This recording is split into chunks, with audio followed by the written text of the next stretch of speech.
right, we are here for another episode of Millennial Money Matters with Kelly Turner. And Derek Mazzarella. We are session 2 in the new studio. Yeah. It's looking very fresh nice. still. Still looking Loving fresh. the vibes. Right, we got good vibes. We got Couches. Yeah, right. Comfy. We're comfy. It's great.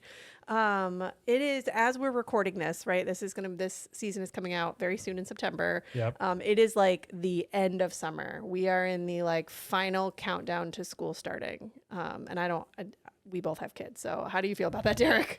Well, you know what? You remember those old Staples commercials where the dad was like, yes, going crazy, the most wonderful. My dad would do that every year around this time of year, and I never understood why. And now I understand exactly why. He's like, get out of the house. Let's get back in the routine. Yes, I'm the sick of this. routine. My kids are staying up too late. I have fed them more candy. My kids have had more candy this summer than they've ever had. Why? Why do I do this only in the summer? I don't know. They just keep asking for it. They're like, it's like lighter later, and people get confused. Like, it's not bedtime yet. Like, no, it's actually 8 o'clock at night. You need to get in the bed. Yeah. Get the bed. Everybody's tired. Everybody's cranky. Yeah, you're always like trying to fill in like different spots. It's never consistent. Like camps don't always open, or they close at weird hours. Like, oh yeah, we're gonna run the day camp till 3, and you're like, well, I work till 4 or 5, so like that's how that works. Okay. Yeah, not consistent. I did have one of my kids just got back from sleepaway camp. Ooh. That's a whole adventure. First time at sleepaway camp. Did you get like letters, handwritten letters? She wrote one postcard that we received yesterday that was very hard to read, and it said, "I'm writing this in the dark, but I miss you." Thanks, child. Thank you. But yeah, she had a good time. Her only complaint, my bougie child, was that the food was terrible. Oh, no roast duck or anything? Yeah, there wasn't enough options for her. She told me that she ate fluffernutter sandwiches every day. And I was like, oh, peanut butter and fluff? She goes, no, I didn't like your peanut butter, so just fluff. And I'm like, so you just ate marshmallow crammed between 2 slices of bread? Awesome. And then for breakfast, she ate a muffin and a pile of bacon. Oh, okay, some protein. So, yeah, every day. I was like, all right, this is like what happens to 2025 kids though, because they're like, oh, you didn't take me to the Charles, or it wasn't as good as Maggie McFly's. Like they want the good stuff. They don't want to eat like cafeteria food. Huh. My kids are suffering this week at camp though. So right, we're at the end of camp. During the school year, my kids eat hot lunch. We are hot lunch people. During camp, I have to make them lunch every day. And there is not one thing in the world that I hate more than making lunch. It is the worst. So I hate it. Yeah, it's horrible. It's annoying. It's just annoying. And nobody's happy. Lunch for myself, Yeah. Well, and nobody's happy about it. Yeah. Nobody's happy with what you give them. So all of my kids are going to open their lunch boxes today at camp to find out that I stuffed a cold piece of pizza in a Ziploc for them. They're going to be so jacked up, though. Well, that's the thing. It's either going to be like, oh my God, amazing. Or they're going to be like, you're the worst mom ever. And we'll find out. You did nothing for me. Yeah. Do you even love me? We'll find out. We'll find out. So what are we talking about today? So today we're talking about the millennials and Gen Zers trying to buy houses. We've talked about housing a few times before, but we haven't really dove into who is buying houses now and what does it look like for them. This is gonna be an easy episode, right? We just give a lot of money to people and there's a lot of houses available and you just put a down payment on your and you're good. And you're good to go. And you're good to go. So let's kind of dive into it. So who is buying houses right now? Yeah, actually, because I feel like we had this conversation before we started recording. Like I saw something where a bunch of 70-year-olds are starting to buy houses, and it's like their first-time home buyers at 70, which seems crazy. And then it's like, well, now the average age seems like it's ticked up for home buyers. So like, are Gen Z even buying houses at this point? So not at very high rates. Only 3% of buyers are Gen Z, and Gen Z is 18 to 25 right now, maybe a little bit older, depending on what you're looking at, but somewhere in that range, but only 3%. Yeah, 3%. That's a little lower than I thought. I'm not totally surprised by that because it has gotten crazy expensive in the last 3 years. So basically, COVID happened when they're just became adults and they're like, oh, I've got maybe some money to buy a house. And the truth is, the average millennial, the average first-time home buyer in the market, full stop, is 38 right now. Okay. So that's a millennial, right? So, and I'm sure 20 years ago it was probably 21, correct. 25. Or way younger. Yeah. So it's a millennial. So if that makes sense that Gen Z isn't buying, right? Because if they're only 25 or 26, they haven't hit 38 yet. Not gonna lie though, you probably don't really want a house at 23 years old. Well, you say that. So I think it really depends. I love when I get 23, 24, 25-year-olds buying houses. They're my favorites because I know that they already have a plan. Yeah. Right? You don't just stumble into that at 23 or 24. Generally. You've got a plan. And often that plan is great for me as the lender because they're going to buy and sell a lot more houses. So it's awesome. But no, I like it a lot of when I get really young adults that are buying houses. I actually find that it's a lot of young women, very, very common. They're buying condos and they're like, I'm going to charge my roommate rent. They're going to pay for the mortgage. I'll own this thing. Eventually, when I find, somebody I want to marry or be with, maybe we'll buy another house and I'll keep this as an investment property. Yeah. I'm like 10 out of 10 Or stars. you sell it and then you got a pretty nice down payment. You get house proceeds. Exactly. So great idea. But that's becoming really hard for millennials and Gen Zers. They're just not building enough condos. Is that one of the big issues? So this is, and I think we have touched on this on a past episode, but it's not that they're not building condos. It's not that they're not building houses. Nobody is building affordable condos or houses. When condos are being built, they're luxury condos. When houses are being built, they're luxury houses. So there's not a lot of like starter home stock. Yeah, like I just want an 800 square foot condo that's bare bones, doesn't have like granite and whatever the fancy designer stuff is now, right? Yeah. And then the other thing that's really impacting sort of this age group is student loans, right? Is they have higher consumer debt. They have more student loans than ever before. Houses cost more than they've ever cost, but their income hasn't really gone up accordingly. So this is really delaying the home buying milestone for them. So why don't we take a step back and then, so in terms of having student loans, like I feel like I'm going to butcher the number, but I remember when I bought a house years ago, the mortgage broker said it's like every $50 of monthly debt equates to X amount you can't borrow. I think it was like 100,000 you can't borrow, 50,000 you can't borrow. So is that ratio still around or a thing or no? Sort of. And student loans are very hard to plug into that equation because student loans, we calculate differently than necessarily what it looks like on paper. Okay. Part of that is because when we pull your credit for the vast majority of buyers still, because of the COVID deferment, a lot of people's student loans report as $0 a month. And if you have them in any sort of deferment or income-based repayment plan or things like that, they're usually reporting as that. Yeah. So we have to do fancy calculations depending on the loan program. Sometimes it's 1% of the balance. Sometimes it's 0.5% of the balance as your monthly payment. There is one that is 5% of the monthly balance divided by 12 is your monthly payment. So different loan programs have different ways that we calculate out student loans. But truthfully, it almost doesn't matter how we calculate it out. If you've got $50,000 to $100,000 worth of student loans, which is not abnormal now, not at all. that can put a dent in what you can afford in a house. Yeah, I mean, it's money taken from some other place to another place, right? So it's every dollar you're borrowing means you can't borrow something for the house. Exactly. In general, so.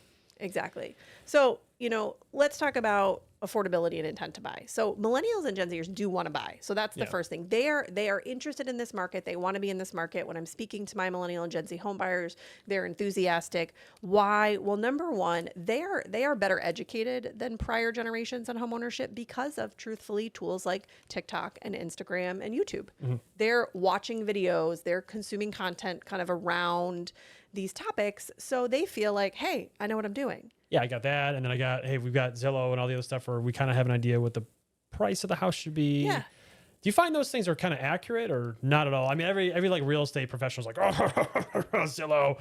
They're that far off? We hate Zillow more than anything. The problem with Zillow is it is very far off, but I can't tell you if it's too high or too low because it's a roll of the dice, which it is.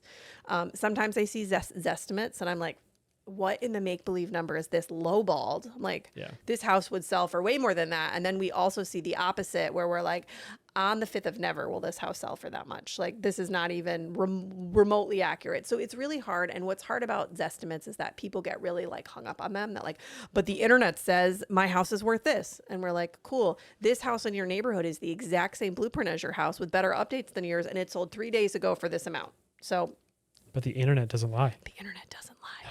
People forget too that like Zillow is not some like delightful company here to help you. Like they're a business. They got a business model. Like they're there to make money. They're there to get you excited about buying a house.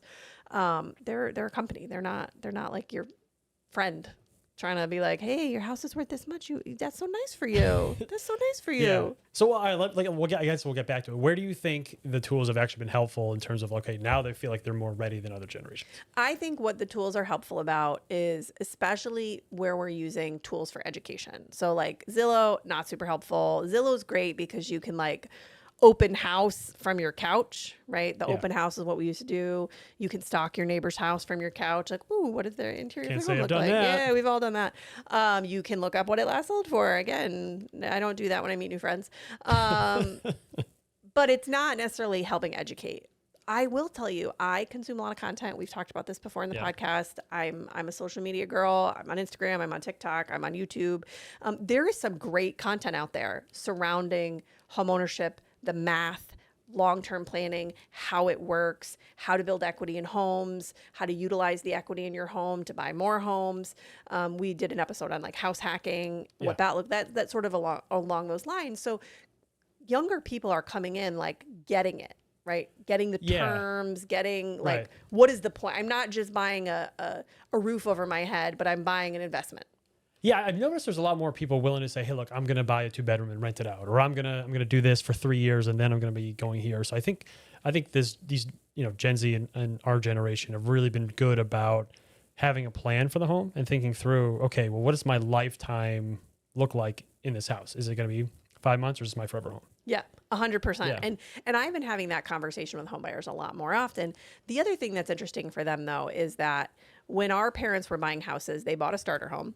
And they lived in that generally when they got married, probably up until they had like maybe kid 1. And then they would move from that starter home to the next home. And then they would live in that house till their kids were in high school. And then they would sell that house. And generally for the boomer generation, that generation owned usually around 3 houses in their lifetime. And it makes sense, right? Starter home, mid-level home, and then like the downsize. Some are the downsize or some are, because remember, boomers aren't really downsizing. I call them right sizing. They're upsizing and then they're stuck in those is really what's happening with the boomers. Yeah. Right? Well, I've noticed to get a smaller house, but it's much, much nicer. Much nicer. Much nicer. Millennials and Gen Zers are doing one of 2 things. They're either doing like an actual almost live-in investment, right? Where they're buying a condo, a smaller home, a multifamily. They're going to live in it, but it's an investment property. Or they are skipping that stage altogether and they're going right into home number 2 or number 3, right? We are leaving our apartment and we're buying a $600,000 $700,000 house as our first home. And why is that? Well, again, they've delayed home ownership. So their housing needs at 38 are very different than our parents' housing needs at 25. Yeah, you're not saying, oh, I've got 1 kid now. Maybe I'm gonna have another one. You're like, no, I've got the 2 kids. Like, I've got the dog. Like, I need the room now. Now I want a 3-car garage. I want a lot of bathrooms. Yeah, whatever it might be. Yeah. Plus, with all the uncertainty with the interest rates, it's been like just lock it in, get the mortgage now, and then deal with it later. Yeah. Now you know. Right. The other thing that's been interesting is that with that, however, first-time home buyers are one of the smallest pieces of the market right now. They're only 24% of current home buyers are first time. Really? Wow. And it's, again, I have a fun statistic. Nearly 58% of Gen Z who started the home buying process ended up backing out. Wow. They've been that mad about the whole process. Yep. 38% were unsuccessful in trying over the last 4 years. So imagine trying to buy a house and just having 0 options. Well, and truthfully, I have clients that I have been working with for 3 or 4 years that they're still here. We're still hanging on. Now, why is that? Some of them, and they'll tell you admittedly so, want something very specific. Yeah. And there's just not a lot of inventory. And when it comes on fast and it's expensive. Some of it is pickiness, right? I want to be in this neighborhood. I want to be here. I want to be there. Some of it is just, especially if you have a low down payment or a low credit and you're in maybe what's considered a less desirable, which is a term that I hate, but a less desirable loan program. It can be harder to get your offer accepted. So it's not that they're not trying and not trying a lot. It's just they're not having success. When you're competing with 4 or 5, 20 offers. Yeah. I mean, you've told me many stories like, oh, this is the 5th house. This is the house on West 7th Street, or this is the... Yeah, I know what they are. The houses, especially in Glastonbury where we live, I will have people call. I will see a house come on, and I'm on... have all the Zillow searches and everything that comes to my email every day. I know every house that comes on in probably the 15 towns surrounding us on the daily. But I will see a house pop up in my email and I will wait because I will know that I will get 10 phone calls on that house on that day. And the people will call me like, hey, can you price that up? And I'm like, 123 Main Street? Sure, I can. Like, and they're like, how do you know? Guys, because it's the only house that came on the market today and everybody wants to see it. But so there's definitely some frustration in this sort of demographic about, like, when is it our time? Yeah. Well, I got a side question. You may not have the answer, and we can skip it if you don't. That thing's like what percentage of it were corporations buying? Because I feel like I've heard about that more in the media now. Okay, so corporations are doing it. No, okay. I do not have that statistic. However, I don't think in our area that is as common as people think it is. Okay, because you also have to see the flip side that a lot of my buyers are also sellers. Yeah. Okay, I have not had one of my sellers sell to a corporation. Okay. Never. I feel like I did see that more happen in like Nashville. Like my wife's stepbrother lives down there, and we went to visit him like 5 years ago, and it was like cheap. And then we went for like 4 years later. I was like, wow, everything is about is like, these are all Airbnbs. Yeah. And I will say, I do think that happened in some areas. We've talked about Southern Vermont a little bit. Yeah. I'm licensed in Vermont. Southern Vermont for a little while was the fastest growing housing market in the country. That was an Airbnb wasteland for a little bit, where it was like every house was an Airbnb. They were empty. Yeah. They weren't even well kept Airbnbs, and it became a real problem up there. It's actually caused a housing crisis in Vermont. We could do a whole episode on that. There's like a major housing crisis in the state of Vermont. The state of Vermont tends to be a lower income state with a lot of housing issues in that, like, it's very rural. So it could be an hour or two from your job. Yeah. And there's just not a lot of inventory to purchase. And then what is being purchased is being bought by Airbnbs, by kind of investors and stuff like that. So it's become very problematic in some areas. Connecticut, again, a little more insular to that. Mm-hmm. We do not have a great Airbnb market here unless you're really on like the shore. Yeah. I mean, no one's going to come here like, I got to go to Hartford. Yeah. So some of the, corporations that have bought it, we see more like fix and flip. So like a company's going to buy it, they're going to fix it up, they're going to flip it. You see those like signs tacked to telephone poles, like, we buy houses cash. That's what those are. Those are fix and flips. Right. I don't want to say there's nothing inherently wrong with those. I don't have a problem with fix and flips at all if the person who's doing it does quality work, because there's the problem. There's the problem. You have to know who you're buying it for. You want to go do research on them. You do really want to know that, because I've seen terrible flips.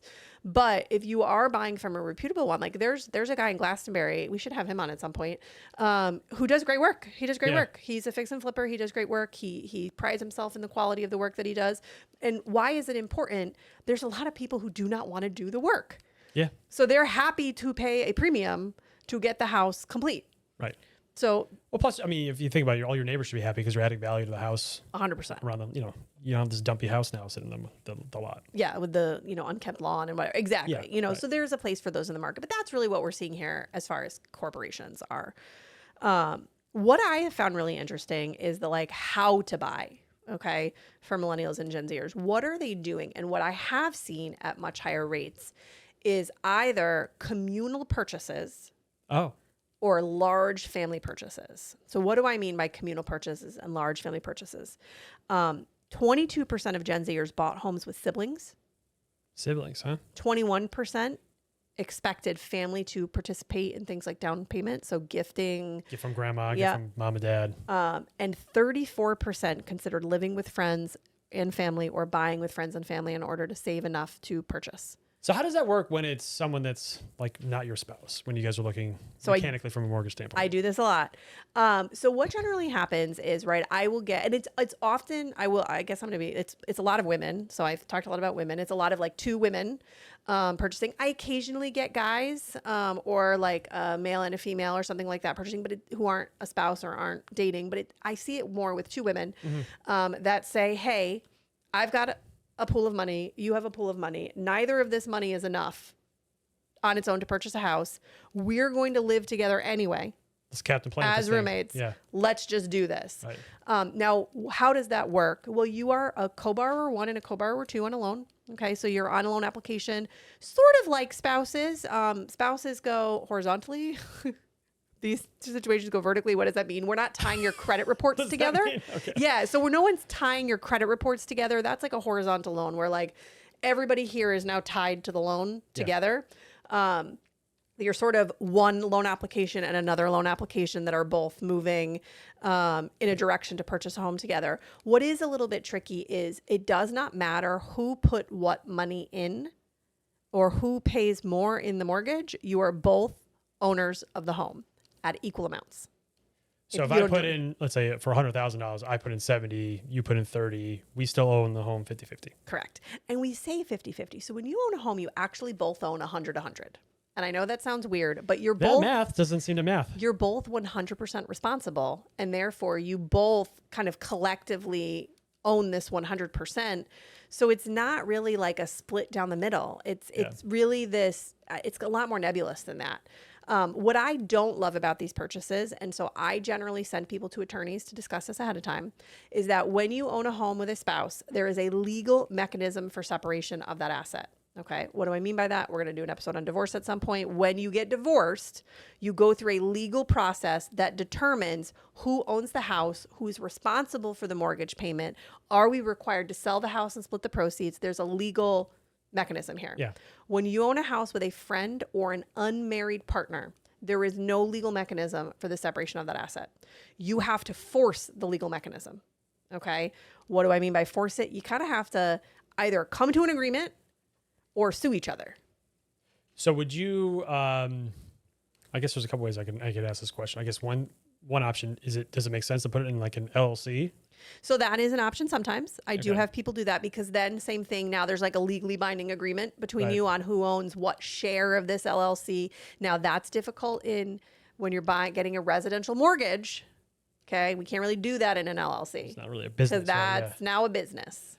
And then, so can you set up an agreement? Like, I'm fascinated by this now. Can you set up an agreement prior to this is our out clause? This is like, what if someone dies? Because that's the other thing. Like, someone's disabled now. Yeah. What do we do? Can't work anymore, but I can't make the full payment myself. So what do we do? Yep. That's exactly what I suggest that people do. Yeah. And it happens more with unmarried partners than anything else. Is I will get, and I did it myself. My husband and I bought our house before we were married. So we were out of wedlock. We never, and like, no one warned me about it. Yeah. We were engaged. Like we bought it in November and got married in July. But we used the proceeds from the house that he owned by himself as our down payment. Yeah. So like, what if something had happened, right? Right. This is mine now. So it's a little bit tricky. And I do really encourage people to speak to attorneys before we even start the process. Like discuss, because I'm not a lawyer, right? I'm always a big fan of knowing the outs before you get into something, especially when it comes to like an asset like that. Ooh, can you say that again? Say that one again. That's like a clip that we're going to put on Instagram. You have to know the outs before you get in. Ooh. That is gold, Derek. That is find gold. the exit door. Right? Yeah. And it's true. It really is true. And friends are a little bit more complicated. We're going to talk about family in a minute, but friends are a little bit more complicated because you don't actually have an obligation to each other in any capacity. Yeah, you have no recourse. Let's say, hey, like I'm just going to stop paying the mortgage. Yeah. Like, well, tough. You're 100% owner. Yeah. And I will tell you, I had a borrower a couple of years ago. It was two friends who bought a house. It was an interesting house. It had like almost an in-law in the basement. And one of the borrowers was going to live in the in-law. The other borrower was going to live in the main house. They bought it 50-50. It was a whole deal. And they lasted about a year. And then they had a huge falling out. Mm-hmm. And they were living in this house angrily at each other. The borrower who lived upstairs wanted to buy the borrower that lived downstairs out of the mortgage and out of the house. They couldn't really afford it. They couldn't qualify on their own for a mortgage, which was like sad news for me to tell them like, hey, I can't actually let you do this. Right. The guy who wanted to get out was cranky and he really wanted like equity from this house. So it wasn't even just a matter of, hey, can you refi this? It was, I need you to get cash out and give me what I put into this house and half of the current equity. As if he in the basically sold half the house. Exactly. Right? Yeah. And when you get a cash out refi, you can only take up to 80% of the value. So it's like a trick. It was really tricky for them. And the upstairs client ended up having to have a relative co-sign on a mortgage for them, take a 401k loan, liquidate that, pay him out. Mm-hmm. They ended up like a big fight. Maybe police got called.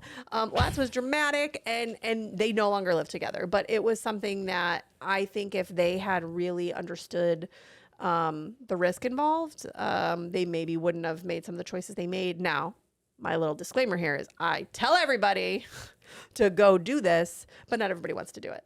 They think we'll be fine. We've been friends for 20 years. Okay. Nothing can possibly go wrong. Nothing can possibly go wrong. Now, the other flip side to this is the family purchases. Okay. And what's a family purchase? So family purchases can look very different depending on the situation. I have had siblings purchase together. I have had parents and children purchasing together. I have had grandma and grandchild purchasing together. So it really depends. I will say what I've seen most commonly as of recently is two scenarios. And one is kid has a family, right? We're going to use whatever. Daughter, she's married. She has two kids. They need a bigger house. They also need childcare. Yep.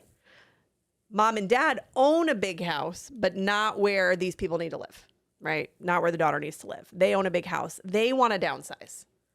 They will sell their big house. They will take and they say like, oh, I'm going to give you this money anyway, right? When we die, they will take the money from that and they will jointly purchase a house with their child and child spouse that has enough space for everybody. And then everyone will live communally in this house. Yeah. And then it's sort of us reverting back to the older multi-generational housing that our parents and grandparents may have lived in. Oh yeah. My dad lived in a triple decker with his whole family. Yeah. So well, you're Italian. So meatballs for everyone. Same. Yeah. My mom lived in like a 6-family in Hartford with like grandma over here and like some family member owned it. And yeah, everybody it was like 6 apartments that everybody was related. Yep. Yeah, that's the Italian thing to do. But that was super common. Everybody got away from that. And we're sort of heading back in that direction. Why? Same reason, affordability. Yeah, I think it's a big deal. Yeah. And it's both affordability for childcare and affordability for housing. So that's probably the most common family transaction that I see. I like those. They're generally pretty easy. There is already an exit plan in place because mom and dad are going to, will whatever the property over to the child anyway. So they're like, this is easy. Now we don't have to go through all of that. Cool. It can get a little bit complicated if there's another sibling or siblings who are not participatory, but I'm like, that's a problem for your estate planning attorney, not me.